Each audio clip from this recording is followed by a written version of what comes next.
అందరికీ praise lord Jesus. నా పేరు ప్రమోద్ పాల్. యేసుక్రీస్తు సాక్షులు అనే ప్రోగ్రాంకి మరొక్కసారి మీకు ఆహ్వానం తెలుపుతున్నాను. ఈరోజు మన మధ్యలో ఉన్నారు సిస్టర్ లక్ష్మి గారు.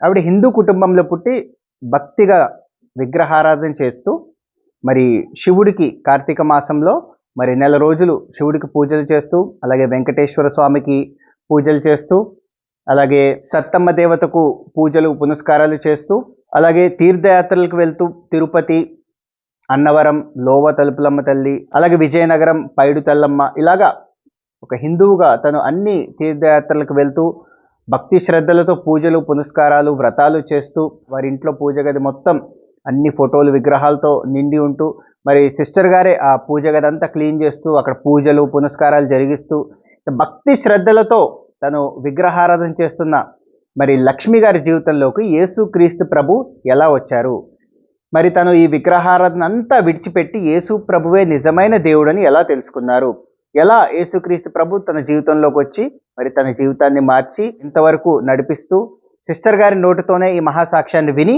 మనందరం ఆత్మీయంగా బలపడి ఎంతో మందిని ఆత్మీయంగా బలపరుస్తూ యేసుక్రీస్తు నామాన్ని మహింపరుద్దాం. Praise Lord sister. Praise Lord. హల్లెలూయా.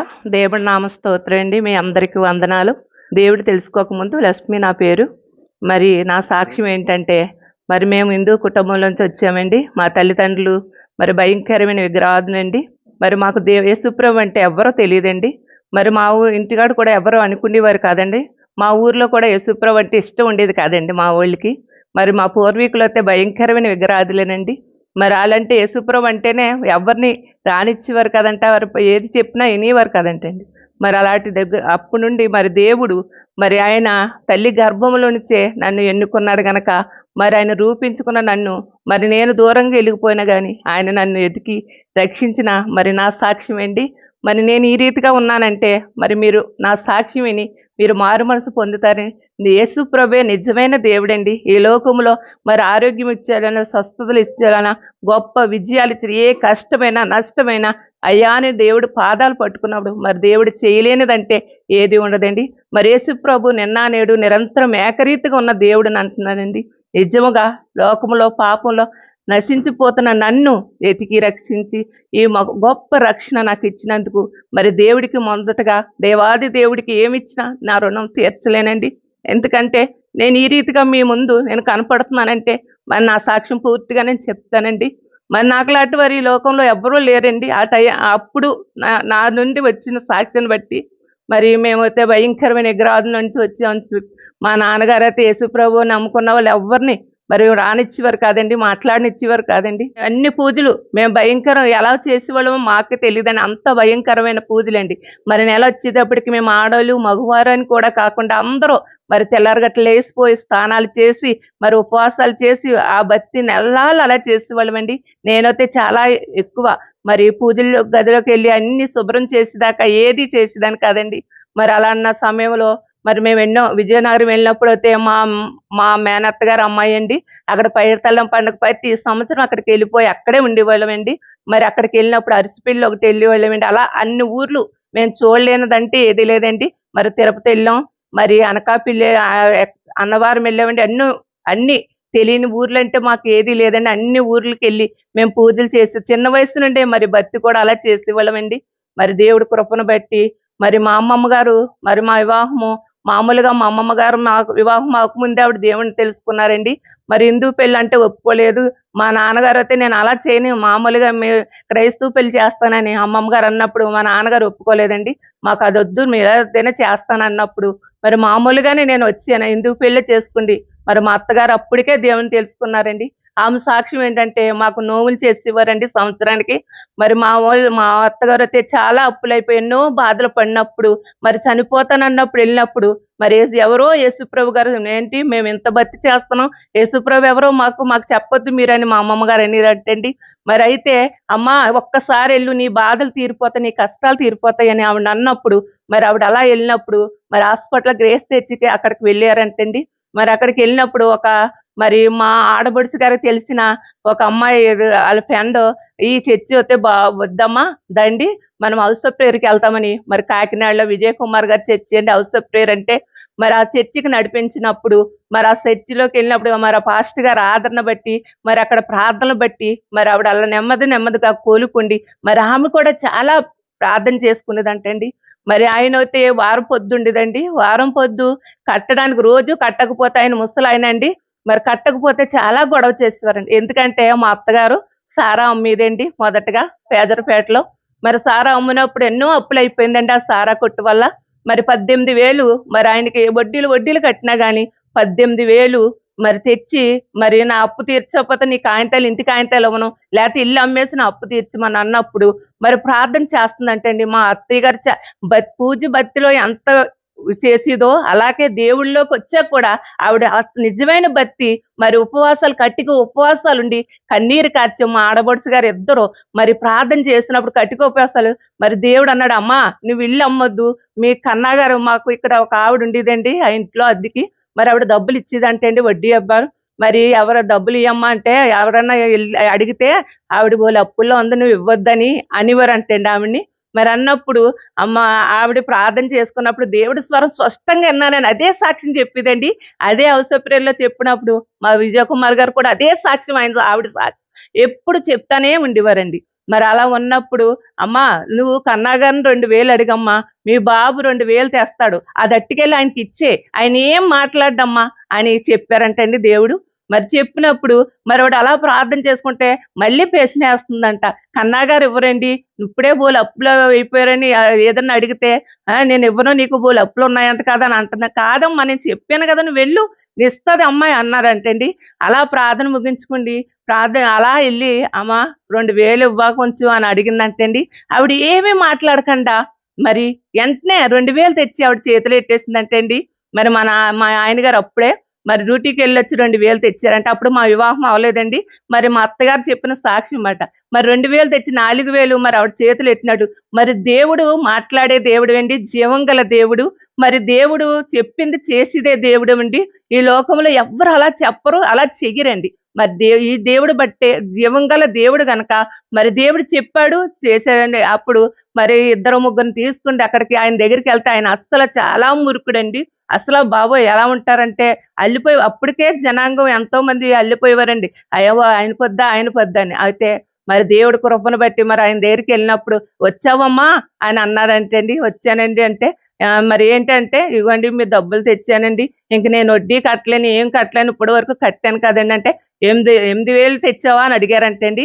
నేను 8,000 తేలేదండి, 4,000 ఉన్నాయి నా దగ్గర, ఇంకేమి లేవండి నా దగ్గర అన్నప్పుడు 4,000 తీసుకుండి ఆవిడకి ఇవ్వాల్సిన కాయంతాలు ఇసిరేసాడంటే అట్టుకుంటూ వెళ్ళిపో నువ్వు ఇంక కనపడకు అన్నారంటే అండి. హల్లెలూయా.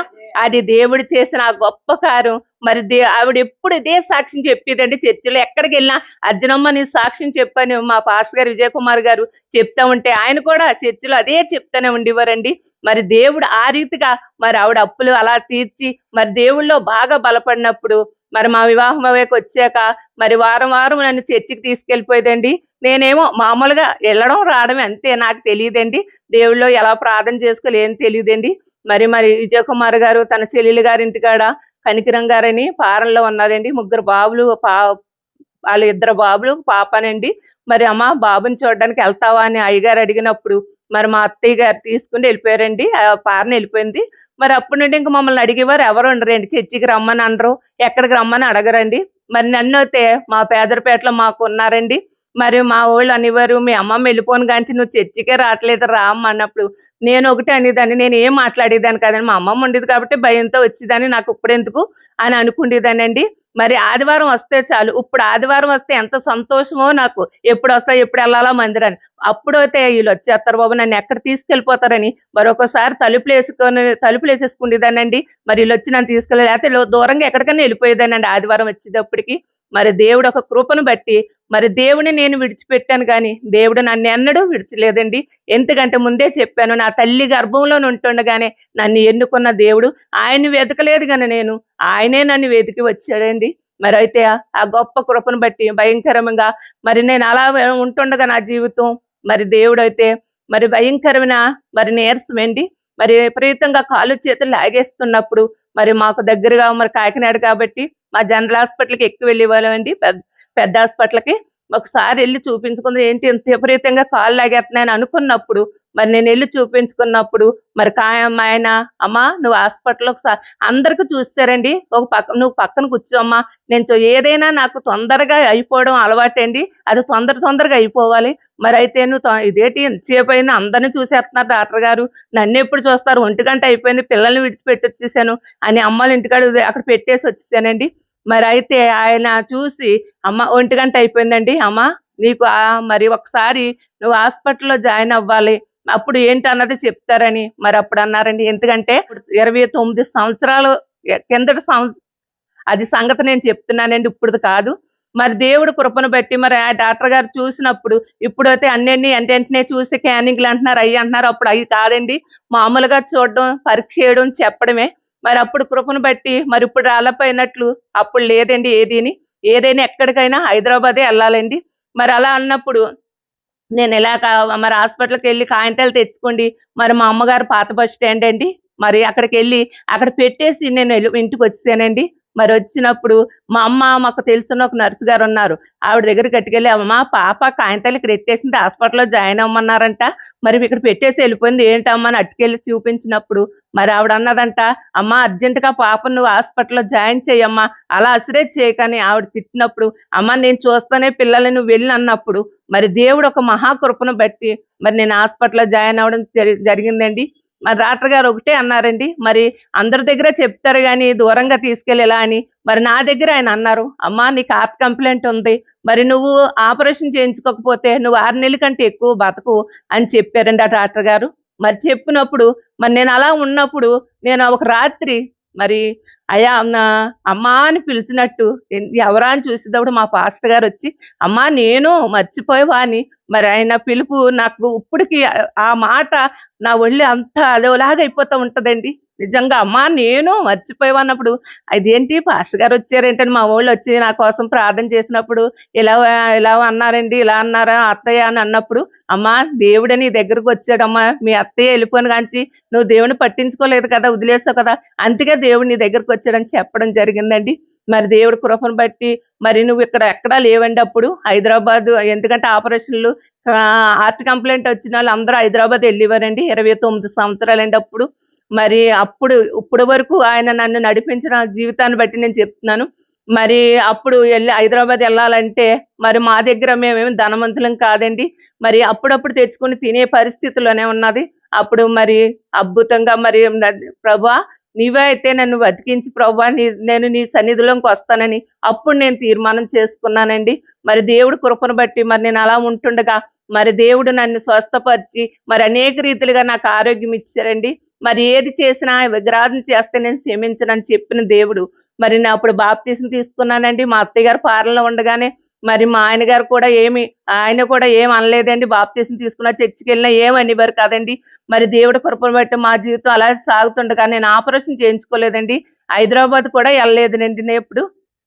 అయితే నేను అలా ఉంటుండగా మరి దేవుడి కృపను బట్టి తర్వాత మా మా అన్నయ్య మూడో అన్నయ్య వివాహం అండి. మరి నేను ఆడబడుచును కాబట్టి నేను వెళ్ళాలి కనుక మరి నేను వెళ్ళాను. అక్కడ ఏం చేశానో నాకు తెలియదండి. వచ్చిన వెంటనే చాలా సీరియస్ అయిపోయిందండి. ఇంకా చనిపోతానని పరిస్థితిలో మరి మరలా ఆయన డాక్టర్ గారి దగ్గర తీసుకెళ్తే ఇప్పటి వరకు ఈ అమ్మాయిని ఎందుకు ఇలా ఉంచారు, నేను ఎప్పుడో చెప్పాను కదన్నారండి. మరి దేవుడి కృపను బట్టి మేము హైదరాబాద్ వెళ్ళడం జరిగిందండి. మరి హైదరాబాద్ వెళ్ళినప్పుడు మరి ఆయన మాకు లెటర్ ఇచ్చారండి, దట్టుకెళ్ళి అక్కడ డాక్టర్ గారు ఉంటారు, శాస్త్రిరావు గారు, ఆయనకి ఇవ్వండి అని చెప్పడం జరిగిందండి. మరి మేము వెళ్ళినప్పుడు మరి అక్కడ చూసినప్పుడు మరి ఇప్పుడైతే ₹1,00,000 అయితే ఏమీ కాదండి. అప్పుడు ₹1,00,000 అంటే ఎంతో భయం అండి ఆ పరిస్థితిలో. మరి దేవుడి కృపను బట్టి ఆయన చూసి మరి నీకు వెంటనే అయిపోవాలమ్మా అన్నప్పుడు ఆ లెటర్ చూసి నువ్వు హాస్పిటల్లో జాయిన్ అన్నప్పుడు మరి మా పాపకి 4వ సంవత్సరం అండి అప్పుడు, మా బాబుకి 3వ సంవత్సరం అండి నాకు బాగోలేనప్పుడు. మరి పిల్లల్ని తీసుకుని మేము వెళ్ళినప్పుడు మరి హాస్పిటల్లో జాయిన్ అవ్వనప్పుడు మరి ఆ డాక్టర్ గారు చూస్తుండగా, అమ్మ మేము వచ్చి ఇగో 2 సంవత్సరాలు అయిందమ్మా, సంవత్సరం అయిందమ్మా, ఇలాగో 6 నెలలు అయిందమ్మా, ఇలాగే చెప్పడం జరిగిందండి. మరి మా పిల్లలు చిన్నోళ్ళు కనుక మాకు అప్పుడు హైదరాబాద్ అంటే ఎవరికి తెలియదు ఆ పరిస్థితిలో, అక్కడ ఎలా ఉండాలో ఏంటో తెలియని పరిస్థితి అండి. మరి అలా ఉన్నప్పుడు మరి హాస్పిటల్ పక్కనే మరి ఇప్పుడు ఏంటంటే అక్కడ చిన్న రూముల్లాగా ఉంటాయండి. అక్కడ రూమ్ తీసుకుని ఉన్నాం కొన్నాళ్ళు. మరి అక్కడ అద్దెలు కట్టలేక మరలా మరి పక్కకు వచ్చి మరి ఇప్పుడు పార్కులు ఎలా ఉంటున్నాయండి, అలా బల్లలేసి ఉంటాయండి అక్కడ. నిజామా లిమ్స్ అని అక్కడ హాస్పిటల్ అండి. మరి హాస్పిటల్కి వెళ్ళినప్పుడు మరి పిల్లల్ని తీసుకురారండి, కింద ఉండే చూడాలి. మరి కింద మా పిల్లల్ని 6 అంతస్తుల మీద పెట్టారండి నన్ను. 6 అంతస్తుల నుంచి కింద నుండి మా పిల్లల్ని చూపించినప్పుడు నేను చాలా ఏడ్చేదానండి. పిల్లలు ఆ పరిస్థితిలో పిల్లలంటే మా అమ్మ నాకు చెప్పలేదు గానీ మేమొచ్చాక, "అమ్మ ఇలా చూస్తే అలాగా ఎంత జనం చనిపోయేవారమ్మా. పిల్లల్ని నెట్టుకుంటూ అలాగున్నానని" మరి చెప్పడం దేవుడు ఒక కృప అండి. మరి మా సంఘం చేసింది, మా పేజరపేట అందరూ ప్రార్థన చేసేవారండి. మరి దేవుడి కృపను బట్టి మరి నేను 6 నెలలు చనిపోతానని నన్ను మరి అలా ఏడుస్తుంటే, "ప్రభువా ఏంటి పరిస్థితి, చిన్న బిడ్డలు ఉన్నారని" నేను ఎంతో ఏడ్చినప్పుడు మరి దేవుడు ఒక వాక్యం ద్వారా నాతో మాట్లాడారండి.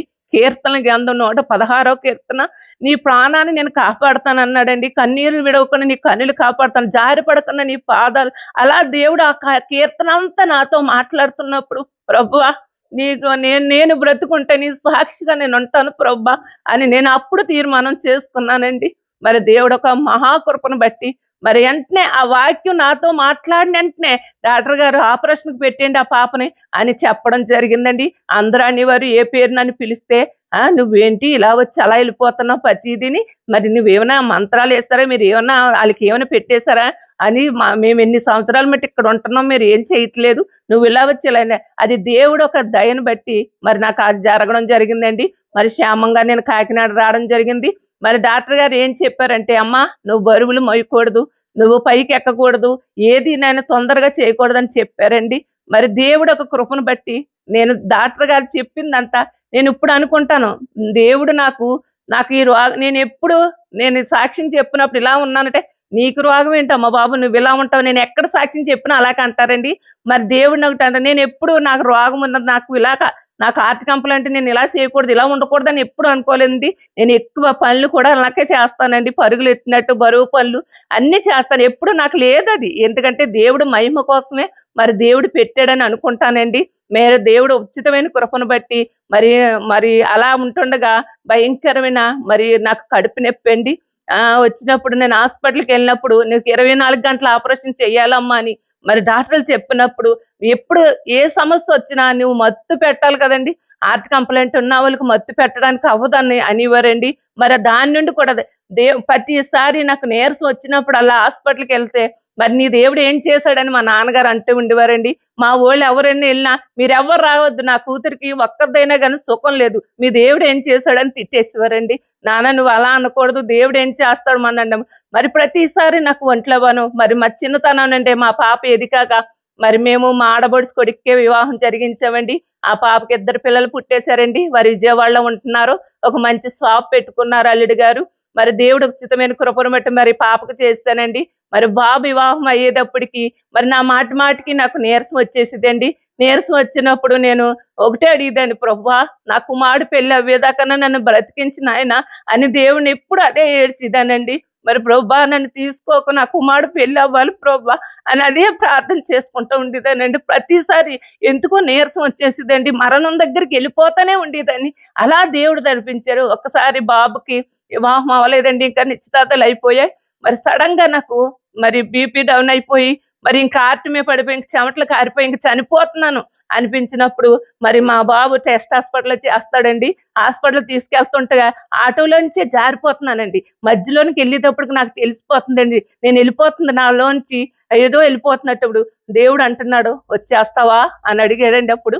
అయితే ప్రభువా నేను ఎన్నాళ్ళు అయితే నన్ను బ్రతికించు ప్రభువా, నా కుమారుడు పెళ్లి అనేదానండి. మరి నేను వచ్చేస్తాను ప్రభువా, ఇంక నేను ఈ బాధ పడలేను అన్నప్పుడు సడెన్‌గా ఇంక మరలా ఆరోగ్యం నాలోకొచ్చినట్టు నేను బలంగా ఉన్నట్టు కూర్చునిపోయానండి, జారిపోయేదాన్ని. మరి దేవుడు అంత అద్భుతంగా నన్ను బ్రతికిస్తూ వచ్చాడండి. మరి మా బాబుకి వివాహం అయింది. నేను 2 మనవళ్ళని చూడడానికి కూడా ఆయన కృప ఇచ్చాడండి. 29 సంవత్సరాలు మరి నాతో చేయించుకున్న మరి మా ఒక సహోదరి ఉంటదండి మా ఇంటి దగ్గర. ఆవిడ చనిపోయిందండి. ఆవిడ కంటే గొప్పదానని, నీతిమంతురాలని నేను చెప్పట్లేదు కానీ, కేవలం దేవుడు ఒక కృప. మరి దేవుడు నన్ను రక్షించుకున్నప్పుడు నాకిచ్చిన వాగ్దానం ఏంటంటే, శాశ్వతమైన ప్రేమతోనే నేను ప్రేమించాను, విడవక నీ పట్ల నేను కృప చూపిస్తాననే వాగ్దానం ఆయన నా పట్ల నెరవేరుస్తూ ఈ సంవత్సరం ఇప్పటి వరకు మరి నాకైతే మరి మరి ఒక భయంకరమైన మరి మోషన్స్ దగ్గర చిన్ని కురుపులాగా వేసిందండి. మరి ఎందుకో మరి అది ఎలా అయిపోయిందో నాకు తెలీదు. మరి నాకు వచ్చినయన్నీ మరణంతోనే పోరాడుతూనే వచ్చియండి. మరి అది ఎంత పెద్ద గాయమైపోయిందంటే మరి ఎంతో అది మరి అది చెప్పలేని పరిస్థితి అండి. మరి డాక్టర్ గారి దగ్గరికి వెళ్తే బెస్ట్ హాస్పిటల్లోకి వెళ్తే ఆయన చూసి ఏటమ్మా ఈ పరిస్థితి అని ఆయన చూసి మరి నేను ఆపరేషన్ చేయాలంటే మరి నీకు హార్ట్ కంప్లైంట్ అంటున్నావు, చేయకపోతే కష్టం అయిపోతుంది అని ఆయన ఎంతో మరి ఆయన చేసినప్పుడు ఆ ఆపరేషన్ చేసినప్పుడు నేను చూశానండి. అది కొబ్బరి కూర ఎలా కోరుతారో అది మిషన్లో పెట్టి అలాగా నన్ను అదంతా మరి మిషన్ మీద తీస్తున్నప్పుడు మరి ఎంతో బాధ వేదన, మరి అక్కడ కూర్చోలేని పరిస్థితి, పడుకోలేని పరిస్థితి, ఎంతో గాయపడి ఎంతో వేదన చెంది ప్రార్థన ప్రభువా ఏంటి బాధలు అన్నప్పుడు మరి దేవుడు నాకు ఇచ్చిన వాగ్దానం నీ చిత్తం బట్టే నన్ను నడిపించి ప్రభువా అని మరి ఆ భయంకరమైన ఆయన చూసి అన్నారు. మరి ఇది ఎంతో భయంకరంగా ఏ రోగానికి వస్తుందో తెలియదు, మరి క్యాన్సర్ అన్న రావచ్చు, దీనివల్ల ఇది రిపోర్ట్ వచ్చేదాకా మేమేం చెప్పలేమని చెప్పారండి. ఆ భయంకరమైన పరిస్థితి నుండి మరి ఆయన చూసినప్పుడు ఆ పుండు ఆయన ఆశ్చర్యపోయారండి డాక్టర్ గారు. మరి రిపోర్ట్ వచ్చాక నేను అట్టుకుని వెళ్ళినప్పుడు అది చూసి అన్నారు అది పుండు కూడా మాందండి నెలకి, మరి ఎలా మానిపోయిందో, మరి ఇలా కూర్చుంటే ఎంత ప్రమాదం అండి, అయితే ఎలా అమ్మాయి అంత అద్భుతంగా మానిపోయిందని ఆయన అనేవారండి. మరి రిపోర్ట్ చూసినప్పుడు కూడా నేను ఏదేదో ఊహించేసుకున్నానమ్మా ఈ రిపోర్ట్ చూసి, మరి ఏమీ లేదు అని హల్లెలూయా.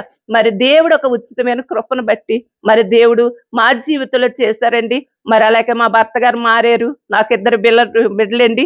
మా కోడలు దేవుడిని నమ్ముకున్న వారే, మా కొడుకు దేవుడిని నమ్ముకున్నారు, మా కూతురు, మా అల్లుడు, మా కుటుంబం అంతానండి. అలాగే నేను ఒక సమయంలో ప్రభువా నన్ను రక్షించావు, మరి నా ఇంటి వారిని కూడా నువ్వు రక్షించాలని నేను ప్రార్థన చేసినప్పుడు దేవుడు నాకు వాగ్దానం చేశాడండి. నేను నీ ఇంటి వారిని మారుస్తానన్న రీతిగానే భయంకరమైన మా విగ్రహాల్లో మా నాన్న దేవుడు అంటే నమ్మను మా నాన్నగారు కూడా మరి భయంకరమైన సెగ్గట్లు వేసినప్పుడు ఒక చీర అక్కడ ఏంటంటే ఈపండి అది ఎన్నిపోసు కనపడేదండి. ఆ ఎన్నిపోసులు ఆ చీర అలా వెళ్ళిపోయినప్పుడు మరి జనరల్ హాస్పిటల్లో మరి అలా ఉన్నప్పుడు మరి ఆ కురుపు రావడం, మరి నాన్నగారు దేవుడిని నమ్ముకోవడం, ఆయన అమ్మ నువ్వేది చెప్తే అది చేస్తానమ్మా, చర్చికి వచ్చేస్తానమ్మా అన్నాడు. అలాగే మరి చర్చికి వచ్చేసారండి. మరి షారా అని మరి అబ్రహాం అని నా తల్లిదండ్రులకు పేరు పెట్టారండి. దేవుడు అంటే ఎంత మరి దూషించే నా తండ్రి ఆదివారం వస్తే చాలు మా అమ్మకంటే ముందే నువ్వు రావు వెళ్ళిపోవాలి పద అని మరి తీసుకెళ్ళిపోయారండి. అంత భయంకరమైన విగ్రహం నుండి నా తల్లిదండ్రులు మార్చారండి. ఆ తర్వాత నా చిన్నాన్ని నా వదిని మరి ఇంకిద్దరు అన్నయ్యలు ఉన్నారు, 2 వదులు ఉన్నారు, వారు మాడాలని ప్రార్థన చేస్తున్నానని. దేవుడు గొప్పవాడండి, ఏదైనా కానీ దేవుడు మంచివారు. మరి నా జీవితంలో నా మరణ శాసనంలో ఆయన రద్దు చేసి మరి 29 సంవత్సరాలు ఆయన కృపలో ఆయన దయలో నన్ను కాపాడారండి. మరి నా కొరకు మరి నా సంఘం అంతా ఎంతో మంది ప్రార్థన చేశారు. ఆ ప్రార్థన బట్టి దేవుడు ఈ దీవెనని మరి నేను క్షేమంగా సజీవ సాక్షిగా మరి మీ మధ్యకి రావడానికి దేవుడు ఇచ్చిన కృపను బట్టి మరి దేవుడిని నమ్ముకోవాలని తెలియలేని అందరూ మరి దేవుడిని తెలుసుకోవాలని నమ్ముచు మరి సాక్ష్యాన్ని నేను ముగిస్తున్నానండి.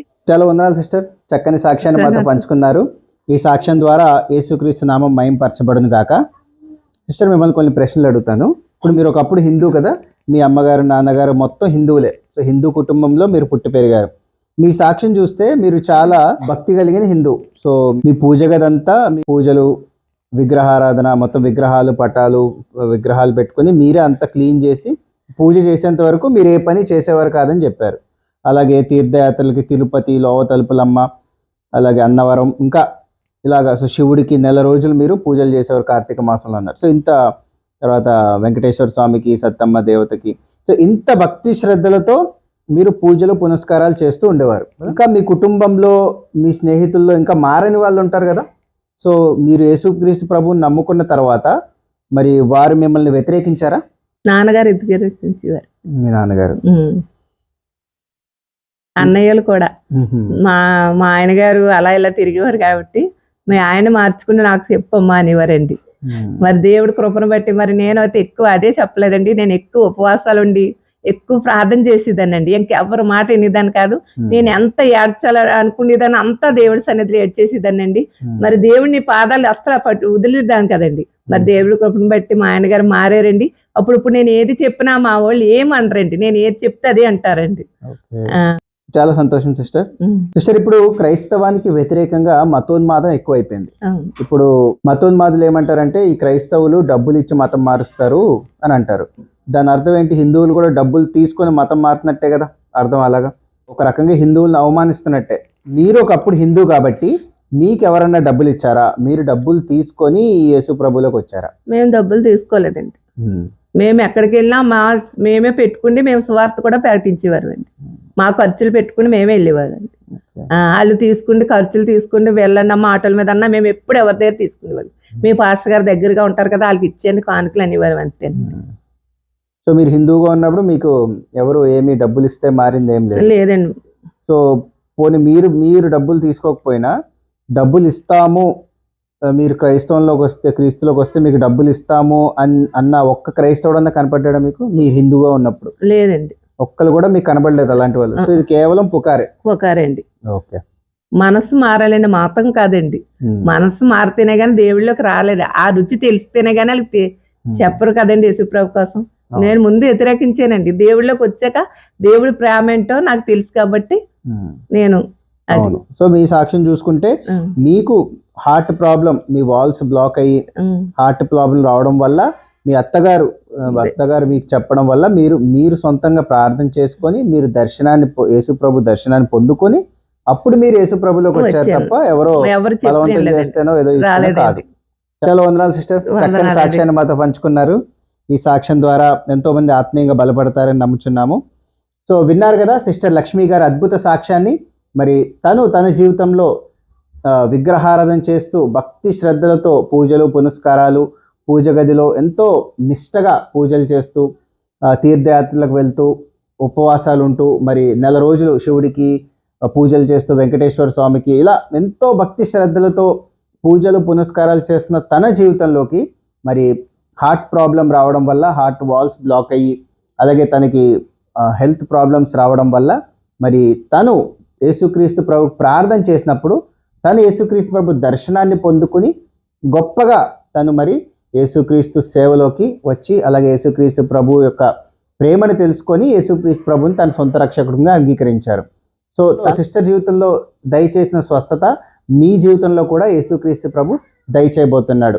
మీ జీవితంలో ఏదైనా కారణం వల్ల ఇంకా మీరు యేసు ప్రభుని నమ్ముకోకుండా మీకేదో సందేహాలుండో, లేకపోతే ఇంకా ఏదన్నా అనుమానాలుండో, మీరు ఇంకా యేసుక్రీస్తు ప్రభువుని నమ్ముకుందామా వద్దా అని ఆలోచిస్తున్నట్లయితే సిస్టర్ సాక్ష్యమే మనకు ఒక సజీవ సాక్ష్యంగా ఉంటుంది. తన జీవితంలో ఏదైతే యేసు ప్రభు ఇంత గొప్ప స్వస్థతని తన జీవితంలో దయచేసి, ఒక హిందూగా ఉన్న తాను విగ్రహారాధన చేస్తున్న తాన్ని సృష్టికర్తను పూజించలాగున ఒక గొప్ప ధన్యత తన జీవితంలో దయచేశారు. అలాగే మీ జీవితంలో కూడా దయచేయటకు యేసు ప్రభు సిద్ధంగా ఉన్నారు.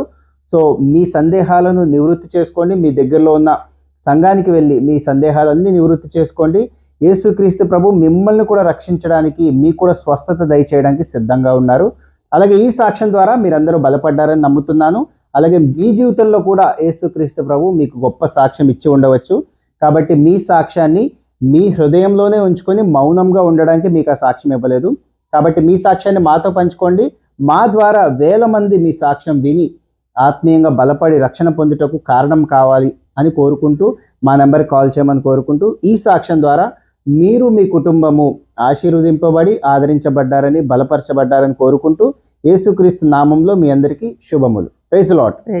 Praise lord.